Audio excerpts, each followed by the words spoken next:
এলাকায় বা নিমদিঘি মাঠেতে এই ওয়াকফ কালা কানুনের বিরুদ্ধে কেন্দ্র সরকারের ফ্যাসিস্ট চিন্তা ভাবনা, সংবিধান বিরোধী চিন্তা ভাবনার বিরুদ্ধে যদি নিমদিঘির মাঠেতে আমি জনসভা ডাক দিই, ওয়াকফ বাঁচাও, সংবিধান বাঁচাও, কেন্দ্র সরকারের জুলুমকে বন্ধ করো, এই আন্দোলনে আপনারা কি নিমদিঘির মাঠেও একটু কাজ কারবার ছেড়ে যেতে পারবেন? সেদিন আপনাদের কাছে আলোচনা হবে এই ওয়াকফকে বাঁচাবার তিনটে পন্থা আছে, তার মধ্যে একটা পন্থা একটু টাচ করে যাচ্ছি। যে পাওয়ারে তারা এই অন্যায়টা করছে, ওই পাওয়ার আমাদেরকে দখল করে তাদেরকে অন্যায় ছুটাতে হবে।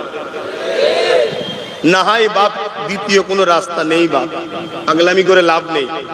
যদি বোঝার হয় বোঝো, এখনো সময় আছে। এই পশ্চিম বাংলায় গত 4-5 দিন আগে বেহেলাতে একজন বোন বোরখা পরে আছে বলে তাকে কি বলছে, অর্ধউলঙ্গ লোকটা। ভারতবর্ষে হিন্দুস্তানে বোরখা পরা যাবে না, সে কি অ্যারেস্ট হয়েছে? তার কি শাস্তি হবে? কেন? রাজ্য সরকারের হাতে ক্ষমতা, পুলিশ রাজ্য সরকারে কেন করবেন না? আপনি তো বলেন আমি সংখ্যালঘু দরদি, কেন করবেন না? না না, আস্তে আস্তে খোলস চেঞ্জ হচ্ছে, অরিজিনাল রূপটা বেরোচ্ছে। কেন? ছেলে বড় হয়েছে, আঁচলের তলায় 14 বছর ধরে মানুষ করেছে ছেলেদের ঘরে, সেই ছেলে এখন বড় হয়ে গেছে। সেই ছেলেরা বিভিন্ন জায়গায় মারপিট করছে, তাই তো নিউ টাউনে গরু বিক্রি করাটাও অপরাধ হয়ে দাঁড়িয়েছে। খবর পেয়েছেন না? পাই? হ্যাঁ, শোনো শোনো শোনো, খবর একটু রাখো। আব্বাস সিদ্দিকী ভুলের ওপরে নাই, আব্বাস সিদ্দিকী ভুলের ওপরে নাই। বোঝার চেষ্টা করে ভাইরা আমার, ভালো দ্বারে বোঝে। কটিয়া হযরত ইসমাঈল আলাইহিস সালাম তিনি আল্লাহর প্রেমে নিজের জানকে কুরবানি করতে রাজি হয়ে গেলেন। জোরে বলুন সুবহানাল্লাহ। আর আজকে আমরা এক হলে, আমি এখনো বলছি, আমরা যদি এই মুহূর্তে এক হয়ে যাই আর নিজেদের রাজ শক্তি শুধু এক হয়ে হই হই করলে হবে না, ওই মৌলী সাহেবদের মতো চলো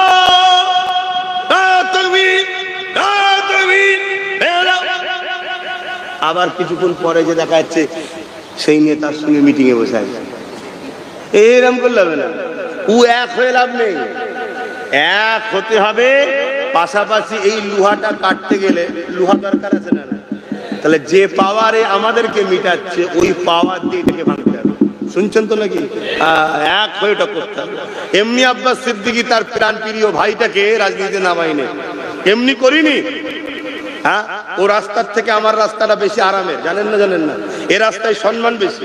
এই দেখুন, এতগুলো লোক জড়ো করতে গেলে খরচ করতে হতো, আর আমাকে খরচ করতে হয়নি, পর্যন্ত আমায় খরচ দেবে। ভুল বলছি নাকি?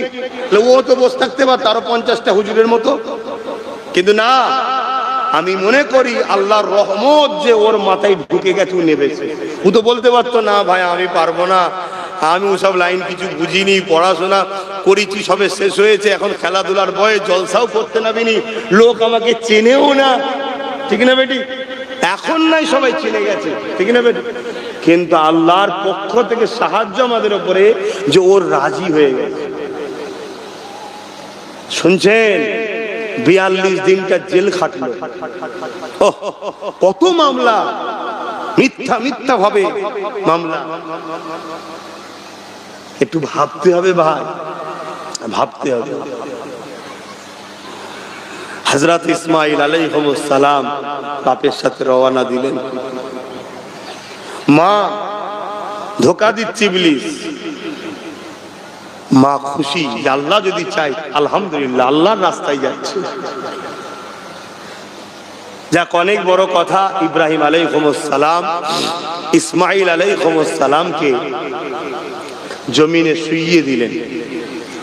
এক রাতের মধ্যে আছে, হালকা করে মাথার এই জায়গার চুলটা ধরে মাথাটাকে এরকম আসমান মুখ করে তলা থেকে এইভাবে অস্ত্রটা দিয়েছিল। শুনছেন? এভাবে, যাতে এইভাবে কাটা যায়।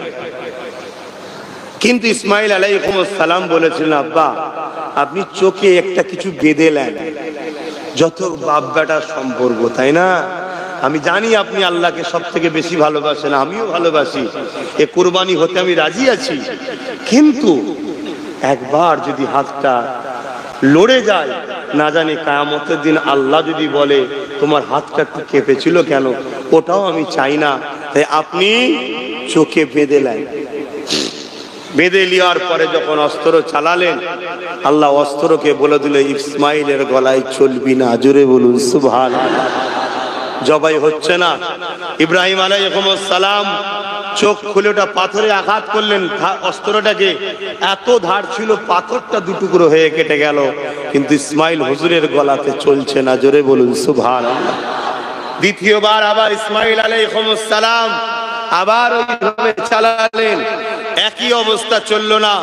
তৃতীয়বারে যখন চালাতে লাগলেন, বিসমিল্লাহি আল্লাহু আকবার বলে যেই অস্ত্র চালিয়েছে, ভাই একটা জিনিস যখন কাটে জবাই হয় বোঝা যায় না, যায় না।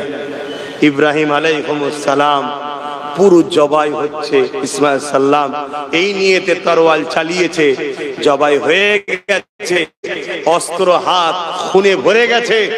ইব্রাহিম আলাইহিস সালাম চোখের পট্টি খুলে আসমানের দিকে মুখ তুলে বলছে, আল্লাহ আমার অন্তরে আপনি ছাড়া দ্বিতীয় আমার সন্তানও নাই। জোরে বলুন সুবহানাল্লাহ, আরো জোরে বলুন সুবহানাল্লাহ। ইসমাইল আলাইহিস সালাম জানে, ইব্রাহিম সাল্লাম জানে বাচ্চা শহীদ হয়ে গেছে, জবাই হয়ে গেছে, কিন্তু আল্লাহর মর্জিটা ছিল তো আলাদা। আল্লাহর মর্জি ছিল ইব্রাহিমের প্রেমের পরীক্ষা এবং আমাদের জন্য শিক্ষার মডেল হলো ইব্রাহিম সাল্লাম, ইসমাইল আলাইহিস সালাম। শুনছেন তো? তাই যখন ইব্রাহিম সাল্লাম এবারে নিচে বাচ্চার দিকে তাকাতে গেছে, দেখছে বাচ্চা দাঁড়িয়ে আছে, জান্নাত থেকে একটা পশু আল্লাহ পাঠিয়ে সেটাকে দিয়ে ফারিস্তা দ্বারা সেটা জবাই হয়েছে। জোরে বলুন সুবহানাল্লাহ। সেই সিস্টেম, সেই ধারাবাহিকতা আজও চলে আসছে। মনে রাখবেন, এই কোরবানি গোশত, রক্ত, চামড়া, লিভার জন্য আল্লাহ দিতে বলেনি, এ কোনোটাই আল্লাহ নেন না। আল্লাহ দেখে তোমার অন্তর, অর্থাৎ আমি আল্লাহর জন্য দিচ্ছি, এই প্রেমটা দেখে। কিন্তু সেই প্রেম আমাদের মধ্যে আছে তো? আমাদের তো রেষারেষি, আমাদের তো রেষারেষি না দিলে নয়। ও দিয়েছে এত টাকার, আমাকে দিতে হবে এত টাকার। কি এই রেষারেষি করে টাকা নষ্ট করে লাভ নাই। আল্লাহর জন্য দিচ্ছি, আল্লাহর প্রেমে দিচ্ছি, সেই তাওয়াক্কা রেখে এই কুরবানি করতে হবে, তবেই আল্লাহ এটা কবুল করবে। আসেন আব্বা জানের স্মৃতি আমরা উদযাপন করেছি, যতদিন বাঁচবে আল্লাহ দিওয়াকে এই স্মৃতি বানানো ওয়াজিব আল্লাহ করে দিয়েছে। এর আগে আর একটা কথা বলছিলাম, পুরো হজটা হলো ইব্রাহিম আলাইহিস সালাম এবং তিনার পরিবারদের স্মৃতি। এ যুবকেরা, তরুণেরা, বাপেরা, এই হজের মধ্যে কি হয়? প্রথম নম্বর বললাম ইহরাম পরতে হবে। এরপরে আপনি কাবা শরীফকে যখন দেখবেন, প্রথম নজরে যেটা দেখে চাইবেন, আল্লাহ পাক কাবা দেখার নজরানা হিসাবে আপনার সেই দোয়াটা কবুল করে নেয়। এই যুবকেরা, তরুণেরা, এরপরে কি হবে? আপনি মাতাবে নেমে যাবে, এমন করে হাজারে আসওয়াদকে বাঁদিকে রেখে তার এক কদম দু কদম আগে থেকে আপনি তবে নিয়তটা শুরু করে নিলেন। হাজারে আসওয়াদে চুমা দিলেন, চুমা যদি ঠোঁট দিয়ে দিতে পারেন ভালো, না হয় হাত থেকে যদি হাতে দিতে পারেন ভালো, তাও যদি না পারেন দূর থেকে ইশারা করে চুমা দেওয়া যাবে। এরপরে কি হবে? এ যুবকেরা, আপনি তওয়াফ শুরু করে দিলেন, 7 চক্কর অর্থাৎ এই সব শুরু করে আবার হাজারে আসওয়াদ পর্যন্ত আসবেন। 1 চক্কর হয়ে গেল, এইভাবে 7 চক্কর হয়ে যাবার পর আল্লাহ পাক এবারে কি কাজ আছে? আমার আল্লাহ বলেন, মাকাম ইব্রাহিমকে সামনে রেখে, কাবার দিকে মুখ করে মাকাম ইব্রাহিমকে সামনে রেখে আমি আল্লাহ আমার জন্য দূরে কাত ওয়াজিব নামাজ পড়। ও রব্বি আল্লাহ, মাকামে ইব্রাহিমকে কেন সামনে রাখবো? আল্লাহ পাক জানিয়ে দিলে, ওই মাকামে ইব্রাহিমে আমার ইব্রাহিমের কদমের ছাপ লাগা একটা পাথর আছে।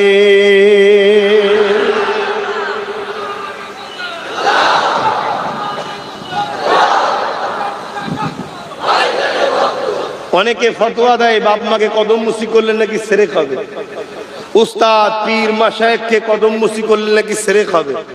আর এখানে ইব্রাহিম নবীর পায়ের দিকে মুখ করে যে পাথরটা রাখা আছে এবং কাবাকে কেবলা বানিয়ে আল্লাহকে সেজদা দিতে হচ্ছে, এখানে শিরক হবে না? কি গো? হ্যাঁ, এই মাকামে ইব্রাহিম, এটা ইব্রাহিম আলাইহিস সালামের কদম স্মৃতি। আল্লাহ 10 লাখ 5 লাখ খরচ করে এলাম তোমার ঘর দেখতে, তওয়াফ করতে, আর তুমি আমাকে ইব্রাহিমের কদম দেখাচ্ছ। শুনছেন তো নাকি? আল্লাহ পাক বলছেন আমার মাহবুবদের কদমেই তোদের মুক্তি আছে। জোরে বলুন সুবহানাল্লাহ। তাই ইব্রাহিম আলাইহিস সালামের ওই কদমের কাছে আল্লাহ নিজে হাজির করেছে। এখানে একটা ছোট্ট কথা আপনাদের জিজ্ঞেস করি, পুরো মক্কা হলো পাথরের। ইব্রাহিম আলাইহিস সালাম হাজারো জায়গায় পা দিয়েছে, মাকামে ইব্রাহিমের ওই পাথর ছাড়া ইব্রাহিম নবীর পায়ের চিহ্ন আর কোন জায়গায় আছে? কেন নয়? যদি বলেন যে নবীদের পা লাগা সাথে সাথে পাথর গলে যায়, মজে যায়, তার পায়ের নকশা পড়ে, তাহলে আরো জায়গায় তো পাথর গলেছে, সেই নকশাগুলো নাই কেন? যদি বলেন আল্লাহ মিটিয়ে দিয়েছে, তাহলে মাকামে ইব্রাহিমের নকশাটা মিটাইনে কেন? এবং শুধু মিটাইনে তা নয়, বড় যত্ন করে আল্লাহ কাবার দরজার সামনে পাশে তাকে রেখে দিয়েছে, এবং নামাজ মাকামে ইব্রাহিমের দিকে মুখ করে, অর্থাৎ কাবা আর তোমার বিচখানে মাকামে ইব্রাহিমকে রাখতে হবে, অন্য জায়গায় পড়লেও হবে না, রেখে তোমাকে 2 রাকাত নামাজ পড়তেই হবে। কারণ কি? একটা ইতিহাস আছে না নাই? আছে না নাই?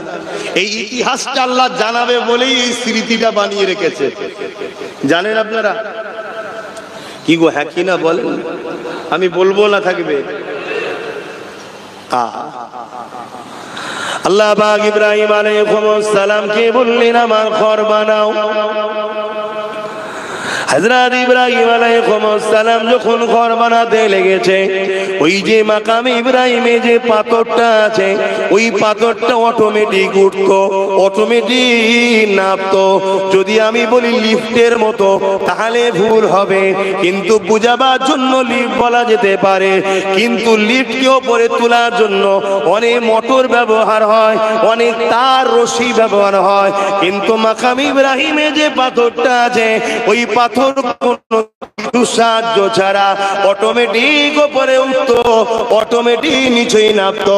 দুনিয়ার কোন সায়েন্স বিজ্ঞান এইরকম অটোমেটিক নাবা উঠা পারেনি। পাথরকে কাবার উপরে দিতে হবে, ওই পাথরে দাঁড়াতো, পাথর উপরে তুলতো। ইব্রাহিম সাল্লাম ঘর তৈরি করছে, আবার নাবার দরকার হয়েছে, জমিন থেকে কিছু নেবে, আবার পাথর নামতো অটোমেটিক। শুনছেন তো?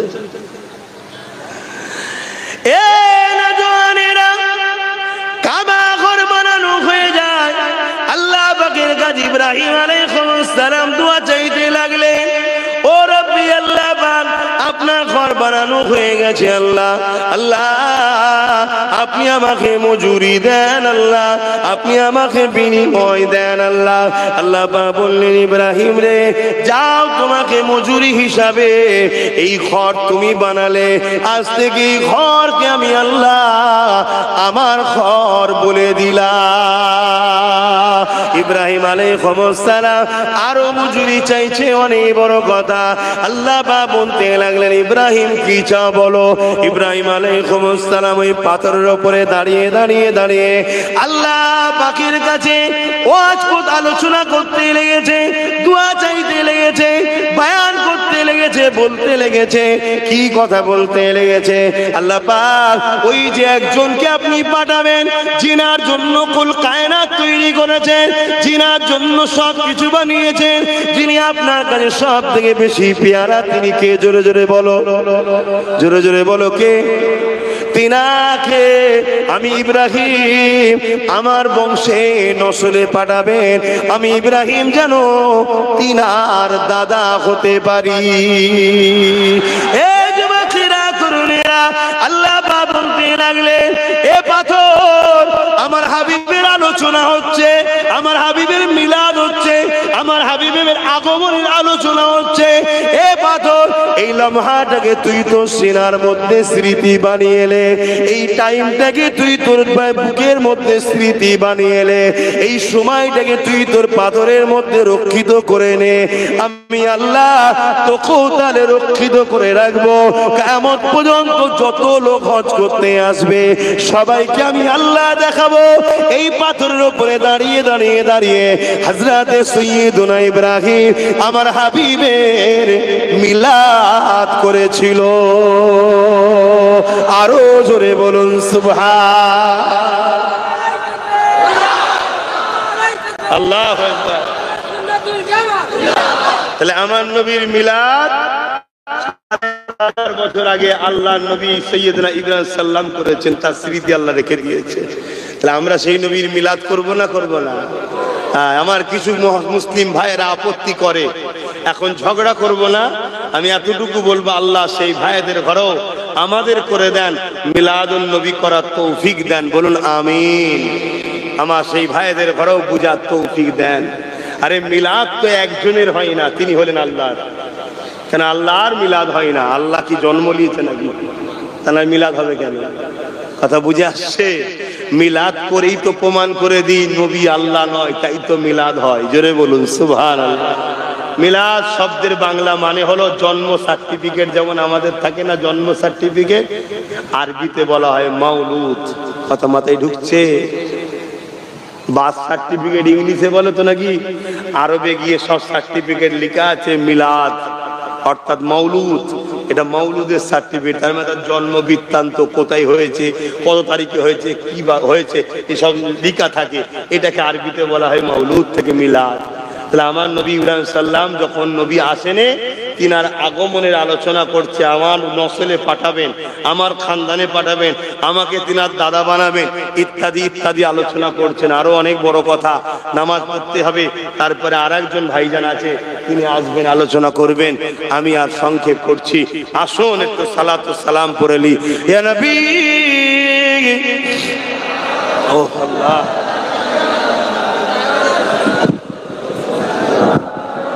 আমার খুব কষ্ট হচ্ছে ভাই, দমে লাগছে। হ্যাঁ, ঠান্ডা গরমই হচ্ছে, ওতে হবে না রে বাবা, কচ করছি, ঘেমে যাচ্ছি তো। আরে হাওয়াটা গায়ে, ঘামটা বসাচ্ছে। কোলার যেমন আরাম তেমন ক্ষতি তো, থেকে পানি একটা বাইর হয়। এদিকে আমি আলোচনা করছি, শরীর থেকে ঘাম পাসিনা বাইর হচ্ছে, কষ্ট হলেই তো বাইর হবে। আর ও সেটাকে কি করছে, শরীরেই আবার বসাচ্ছে। কিন্তু কিছু করার নেই, জানের আরাম দরকার, ঠিক না? না হয় তা আরো কথা বলতে পারবো না। এই শরৎ গরম হয়ে যাচ্ছে, ঠান্ডা গরমে। তো যাক, আল্লাহ জিহালে রেখেছে, খুশি আলহামদুলিল্লাহ বলেন। হ্যাঁ, জিহালে রেখেছে। আমাদের থেকে অনেক কষ্টে প্যালেস্তাইনের মুসলমানরা আছে, তাই তো নাকি গো? তবে আমরা যদি গাফিল হই, ওই কষ্ট কিন্তু আমাদের জন্য ইন্তজার করছে, যদি আমরা ভাবতে না শুরু করি।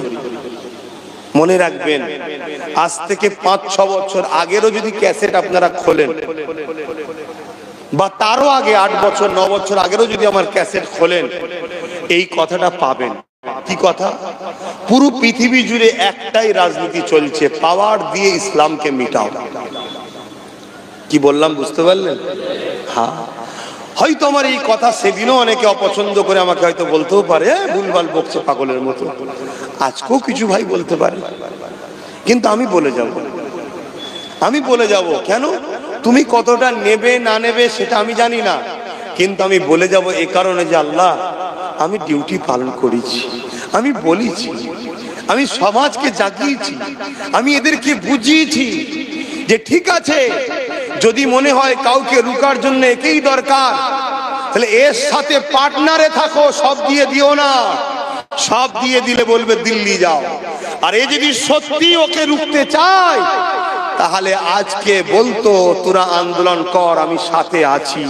যেমন পাঞ্জাব সরকার কৃষকদের বলেছিল আন্দোলন কর, তোদের থাকা খাওয়া পয়সা, কেউ মারা গেলে 2 লাখ 3 লাখ করে টাকা পর্যন্ত দেবো। কেন? পাঞ্জাব সরকার ছিল কেন্দ্র সরকারের বিরুদ্ধে। শুনছেন না শোনেন? ইনি নাটক করে আমাদের সামনে, শুধুমাত্র মুসলিম সমাজের সিম্পেথিকে লিবার জন্য ঘুমটা টুমটা দিয়ে কলমা টলমা পরে মুসলমান দরদি করে। ভারতবর্ষের ইতিহাসে দেখাতে পারবেন না কোন একটা সরকার রাজকোষ দিয়ে কোন একটা ধর্মস্থান তৈরি করেছে। এই সরকার করেছে দীঘাতে। কথা মাথায় ঢুকছে না? ঢোকে না। অথচ আমাদের ছেলেদের চাকরি নেই, পড়া নেই, এ নেই, আমাদের ওয়াকফের টাকা আমরা পাচ্ছি না। এরপরও আবার বলছি, যদি আমার কিছু মুসলিম ভাইদের আলেম উলামাদের মাথায় এখনো যদি মনে হয় যে কি করব, আমি একটাই কথা বলবো, ভাগীদারিতে কথা বলো। ভাগীদারি। তুমি যদি ইমানদার আলেম হও, ইমানদার যদি মুফতি মাওলানা হও, তোমার মুখে একটা আওয়াজ তোলা দরকার যে ঠিক আছে, আমাদেরও একটা যখন শক্তি আছে, অতএব যেখানে যেখানে আমরা দিচ্ছি আমাদের থাকবে, বাকি জায়গায় তোমরা একে দাও। এটা বলো। আলেম উলামাদের মুখ দিয়ে বেরোবে এরকম কথা না। এসব গোটাপকে শুয়ে আছে একটা জায়গায়, এরা অর্থের বিনিময়ে আমার ধর্মকে মিটাচ্ছে। তোমরা আমার কথা নিতে পারছ কি জানি না। নিতে পারছ? খারাপ লিখছ? ভালোর জন্য বলছি, ভাগীদারিতে আসো। যে ভাগীদারি দেবে তার সাথে থাকো। সবাই আমাদেরকে লুটেছে না লোটেনে বলো? একে হয়তো বিশ্বাস করতেও আজকে লুটছে না লোটেনে বলো? অতএব এই জায়গা থেকে তোমাদের তো ব্রেক করা দরকার। কিচ্ছু বুঝি না যে আমাদেরকে ভাগীদারি দেবে এবং ওয়াকফ কালা কানুনের বিরুদ্ধে কেস করবে, ওয়াকফ কালা কানুনকে বাতিলের জন্য সমানভাবে আমাদের সাথ দিয়ে লড়াই করবে। আগামী দিন তাদের সাথে আমরা আছি, তারা আমাদের বন্ধু, আর যারা এই কাজ করবে না তারা আমাদের শত্রু। এই কথা বলা দরকার আছে না? দেখো না তোমার পাশে কে দাঁড়ায়, দেখো তোমার যে বন্ধু হবে সে দাঁড়াবে, যে বন্ধু নয় সে দাঁড়াবে না। আমি কোন কালারের কথা বললাম? কোন দলের কথা বললাম? ডায়ে বায়ে সামনে পিছনে ব্লু সাদা লাল কালো সব ছেড়ে দাও, একটাই আওয়াজ তোলো, যে আমাদেরকে ভাগীদারি দেবে রাজশক্তিতে আর আমার ওয়াকফকে বাঁচাবার জন্য সম্পূর্ণভাবে রাজ ক্ষমতা দিয়ে আমাদেরকে সহযোগিতা করবে, আগামী দিন সে হবে আমাদের বন্ধু, আর যে করবে না সে হবে আমাদের দুশমন। কি বলা উচিত না উচিত নয়? আমার মসজিদের পাশে যদি তুমি না দাঁড়াও, আমার মাদ্রাসার পাশে তুমি যদি না দাঁড়াও, আমার কবরস্থানের পাশে তুমি যদি না দাঁড়াও, আমার ঈদগাহ খানকা বাঁচাবার জন্য তোমার পাওয়ার যেটা আমরা মেহনত করে তোমায় দিলাম, তোমার জন্য লড়াই করে কত মুসলমানের জীবন গেল, তুমি যদি সেই সময় সাথ না দাও, তাহলে আজ তুমি আমাদের বন্ধু নয়, তুমি আমাদের দুশমন, শত্রু তুমি আমাদের। অতএব শত্রুকে দ্বিতীয়বার আর আপন করে নিতে নাই। এটা ভাবো, ভাবার দিন এসেছে। নাই তুমি আমি যখন মরবো, ভাবছো নিজের ঘরের খামারে কবর দেবে, আগামী দিন আর একটা আইন আসতে চলেছে, যদি এইটাকে বন্ধ না করতে পারো ওইটা আসবে। কি আইন? UCC, uniform civil code. Uniform civil code তার মানে এক দেশ এক আইন। তোমার ইসলামিক ল চলবে না, ইসলামিক আইন তোমার চলবে না, আদিবাসী ভাইদের কথা চলবে না, মতুয়া সমাজ, দলিত সমাজ, এসটি এসসি সমাজ কারো চলবে না। একটাই কথা চলবে, দেশের একজন রাজা হবে, সে হবে খোদা, সে একটা ধর্ম দেবে, ওই ধর্ম পুরো ভারতবাসীকে মানতে হবে। সেই প্ল্যান চলছে, যেটা ফেরাউন করেছিল, নমরুদ করেছিল। তোমাদের তো চিন্তাধারা এই গ্রাম পর্যন্ত নিয়ে, তাই আমার কথা অনেকের ভুল লাগতে পারে। গত 10 বছর আগে বলেছিলাম ওয়াকফ যাচ্ছে, ওয়াকফ যাচ্ছে, মসজিদ মাদ্রাসা যাচ্ছে, আজকে ঘটছে না ঘটেনি? আজকে বলছি, তুমি যদি রুখতে না পারো, ওয়াকফ কালা কানুন যদি বাতিল করতে না পারো, আগামী দিনে এই আইনটা আসবে যেখানে তোমার কোরআন ব্যান করা হবে, তোমার নামাজকে ব্যান করা হবে, তোমার ইসলামকে ব্যান করা হবে। তুমি যদি বলো সেদিনকে আমি ছেড়ে দেবো নাকি? আরে আজকে তুমি আছো 100 জন, আজকে ছাড়তে পারোনি, সেদিন তুমি করবে কি? যেগুলো তোমাদের মুসলিম সেজে এখনো আছে, সেদিন দেখবে সব ঝুপঝাপ করে লাভ মারছে, কি আমি ইসলাম ছেড়ে দিলাম, আমি ইসলাম ছেড়ে দিলাম, আমি ইসলাম ছেড়ে দিলাম। অলরেডি অনেক আগে ইসলামেরা ছাড়া আছে, এদেরকে সাজিয়ে রাখা হয়েছে আমাদেরকে কন্ট্রোল করার জন্য। দিনটা যে এসে যাবে এরা ঝুপঝাপ করে লাভ মেরে বেরিয়ে চলে যাবে, সেদিন তোমার আমার কি হবে? হ্যাঁ, আজ তো তবু একটা নওশাদ বলছে, তোমাদের হয়ে আওয়াজ তুলছে। আজও কিছু হলে থানা পুলিশ কেস কামারি কোর্টে কেউ তো একজন মুভ করছে, মনে রাখবে। সেটাকেও আগামী দিন বন্ধ করার বিরাট পরিকল্পনা চলছে। এর জন্য দেখবে অনেক হুজুরকে মাঠে নামানো হবে, অনেক মুফতি মৌলানাকে মাঠে নামানো হবে। বিরোধী ৭-৮টা নিয়ে কোনো টেনশন নেই, একটা তোমাদের হয়ে যে বলছে ওকে মিটাতে কি করে হবে, এটা টেনশন চলছে। কথা মাথায় ঢুকছে? তাই বাপ ভাইদেরকে একটাই কথা বলো, আমরা বন্ধু আর শত্রু চিনতে হবে। চিনার দিন এসেছে। যদি তুমি আমার বন্ধু হও তাহলে আমাকে ভাগীদারিতে লাও, তুমি যদি আমার বন্ধু হও আমার ভাগীদারিতে লাও, তুমি যদি আমার বন্ধু হও আমাকে ভাগীদারিতে লাও। আমাকে তোমার কর্মচারী বানিয়েছো কেন? আমাকে 10% হলো শেয়ার দাও। কি ভুল বলছি নাকি? তুমি যদি আমার বন্ধু হও, কি বন্ধু এরমই করছো নাকি? বন্ধুর এরমই হওয়া দরকার তো। তুমি যদি দরদি হও এটাই তো করা দরকার। আমি বেশি চাইছি না, 10% শেয়ার দাও। আর যদি না দাও তাহলে তুমিও বন্ধু নয়, তুমিও বন্ধু নয়, তুমিও বন্ধু নয়। সব যখন দুশ্মনী হয়ে গেছে, একাই চলো, একাই চলো। তাতে কে বাঁচবে কে মরবে কার কি হবে ও দেখার দরকার নাই, ঠিক না বেঠিক গো? হ্যাঁ, এটা ভাবো। কিন্তু সেই ঘুরিয়ে ফিরিয়ে দিনের শেষে এসে একটাই কথা বলবে, কি কি বলবে? উত্তরপ্রদেশে কি হচ্ছে দেখেছিস? কি বলবে? উত্তরপ্রদেশে কি হচ্ছে দেখেছিস? আমাকে একটা প্রমাণ দাও, উত্তরপ্রদেশে যা হয়েছে আমার বাংলায় হয়নি, একটা এমন তথ্য বলো। আমি কাল থেকে টোটাল ওয়াচ করাই বন্ধ করে দেবো। আমি চ্যালেঞ্জ দিচ্ছি, কে আমার সাথে ডিবেটে আসবে বলো। একটা তথ্য প্রমাণ দাও, উত্তরপ্রদেশে যা হয় আমার রাজ্যে হয়নি, তুমি আমাকে একটা প্রমাণ দাও। এক জায়গায় আওয়াজ করে হয়, এক জায়গায় সাইলেন্ট ভাবে হয়। দুই ধরনের বন্দুক আছে না, দেখেছেন না? গুলি চালালে দাম করে আওয়াজ হয়, আবার দেখবেন ওই বন্দুকের সামনে একটা কি টাইট করে দিচ্ছে, শুয়ে পড়েছে, আছে না? না, ওইখানে আওয়াজ করে হয়, এখানে ঠুস করে হয়। কেন? এখানে 40%টা দরকারই না। শুনছেন তো নাকি? 40%টা যদি 110-15টা বার করে নেবে। শুনছেন না? শোনেন না? এই জন্যই 40%টাকে দরকার। এই জন্য এখানে ঠুস ঠুস করে মারে। যেমন আনিস খানকে রাত্রে ফেলে দিল, শুনছেন না? শোনেন না?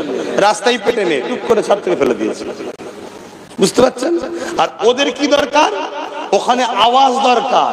কারণ ওখানে একদল রয়েছে যারা আমাদেরকে মারতে চায়, তাদের দরকার হচ্ছে ওদের, তাই দুমদাম পেট, যাতে করে ওরা মনে করে এই তো ওদেরকে মারছে, তাহলে এই সরকারটাই ঠিক আছে। কিন্তু এখন আবার উত্তরপ্রদেশে উল্টো জিনিস চলছে, শুনেছেন তো নাকি?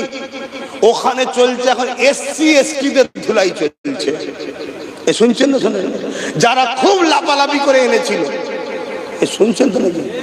আমাদেরও উচিত বাংলার SC ST কে বন্ধুত্ব করে বুঝানো যে বন্ধুরে আমরা আছি বলে তোরা সম্মান পাচ্ছিস, তোদেরকে তেল দেওয়া হচ্ছে, তেল মাখানো হচ্ছে। আমরা যেদিন শেষ হয়ে যাব উত্তরপ্রদেশের মতো তোদেরকে তারপরে ধরা হবে। উত্তরপ্রদেশে ঘোড়া করে বের করতে যাচ্ছে একটা স্ট্রিট, তাকে মেরেছে, বাড়ি লজ ভাড়া নিয়েছে, তাকে পিটছে, নিচু জাত, তুই এরকম অনুষ্ঠান করে বের করবি কেন? শুনছেন না? শোনেন না? আমার বাংলাতেও শুরু হয়েছে। এই কল্যাণী নাকি বলে পান্ডুয়ার পাশে, ওখানে 180টা পরিবারকে ধর্মস্থানে ঢুকতে দেয়নি, বলছে নিচু জাত। তাহলে SC STর সঙ্গে বন্ধুত্ব করবেন না করবেন না? জোরে বলুন। বন্ধু করুন। আদিবাসী, দলি, সাঁওতাল, বাগদি, কুলি, ডোম, মুচি, মতু, আরো যত সমাজ আছে তার কি ধর্ম তার দিলে আছে আমার দেখার দরকার নেই। দেশ ও সংবিধানকে বাঁচাবার স্বার্থে, পরিবার বাচ্চাদেরকে বাঁচাবার স্বার্থে তোরাও বিপদে আছি, আমরাও বিপদে আছি, এক মুঠো হওয়া দরকার। যদি আমরা এই কটা আবার এক মুঠো হতে পারি তাহলে তো 200টা পার হয়ে যাবে। তাহলে কারো দিকে তাকাতে হবে? তাহলে ওদের মধ্যে যেখানে বেশি ওদেরকে দে, যেখানে তাদের বেশি তাদেরকে দে, যেখানে আমরা বেশি আমাদেরকে দে, মিলে জুলে একসাথে হয়ে যায়। কি দরকার আছে না? না, আগামী দিন এটাও করা হচ্ছে, কিন্তু আপনারা পিছনে থাকবেন তো না? আপনারা পিছন থেকে বলবেন মৌলী সাহেব বলেছে, ইমাম সাহেব বলেছে, হুজুর বলেছে। হ্যাঁ, আমার বাংলায় বারাইপুরের মসজিদের মধ্যে ঢুকে ইমামের জায়গাতে প্রস্রাব করেছে না করেনি? বিচার হয়েছে। আমার বাংলার ইমাম সাহেবের বাড়ি পুড়িয়ে দেওয়া হয়েছে না হয়নি? তাকে মেরেই দিত, পালিয়ে গেছিল বলে, তাই বিচার হয়েছে। আমার বাংলায় গত 1 সপ্তাহ আগে ক্যানিং এ 3টে আলেম রাত্রে বাজার করতে গেছিল, দেখেছিলে কি? তাদেরকে ধরে পুলিশের লোক বেউজ্জতি করেছে, অপমান করেছে, হেনস্থা করেছে। আরো লোক পড়ে গেছিল বলে তাই বেঁচে আছে, নাই মনে মেরেই দিত, আল্লাহ ভালো জানে। হচ্ছে না হয়নি? তাহলে বলুন কোনটা হতে বাকি আছে? হ্যাঁ, ওয়াকাফ। ওয়াকাফ আমার বাংলাতে ৭৫,০০০ বিঘে ওয়াকাফের জমি রাজ্য সরকারের নেতা কেতারা দখল করে রেখেছে। কত বিঘে? আমি শুধু কম্পেয়ার করে বলছি। কেন বলছি? ও দুশ্মন আমরা সবাই জানি, কিন্তু ওই দুশ্মনের হাত থেকে বাঁচার জন্য ওর বন্ধু সাথ দিলে হবে না। কথা শুনছেন না? শোনেন? আর এ যদি বলে আমি সত্যি ওর বন্ধু নয়, আমি তো তোমাদের বন্ধু, তাহলে একটাই কথা বলো, 10% সিয়াদ দাও। শুনছেন তো নাকি? 10% ভাগিদারি দাও। আর না হয় এখন সামনে এসে গেছে দিন, হয়তো অনেক দরদ দেখাবে, নিজেই বলবে রেড রোডে নামাজ হবে না, নিজেই আবার বলবে হস্তক্ষেপে করে দিলাম। মুসলমান কি বলবে? দেখলি কত দরদ দেখেছিস, আমাদের জন্য করে দিল। কিন্তু জানো ওই রেড রোডটাই শুধু নামাজ হতো, অন্য কোনো ধর্মের অনুষ্ঠান হতো না। তাই জানো এই সরকার আসার পরে অন্য ধর্মের অনুষ্ঠান ওই রেড রোডে করে। শুনছেন না? শোনেন? আমি করাতে বিরোধী নয়, আমি বিরোধী নয়, দেশ সবাই করবে, কিন্তু কোন দিকে হাওয়া নিয়ে যাচ্ছে বুঝতে পারছো না। আগামী দিন দেখবে তোমারটা একদিন সাইড হয়ে গেছে, বাকিটা চলতেছে। এগুলো বোঝো। অনেক বলে ফেলেছি, মনে মনে কষ্ট হচ্ছে তো? হুজুরের ছেলে কিছু বলতে পারিনি? কে বলেছে বলতে পারিসনি? কতজন কত কি বলেছে, আবার পরে যখন বিপদে পড়েছে ক্ষমা চাইতে গেছে। আমি একটু জিজ্ঞেস করি কি বলেছিলিস বল না, লজ্জায় বলতে পারেনি। যাক, অনেক ভাই আমার পরিবর্তন হচ্ছে, আমি তাদেরকে আল্লাহর রাস্তায় মাফ করে দিলাম। বলুন আমিন।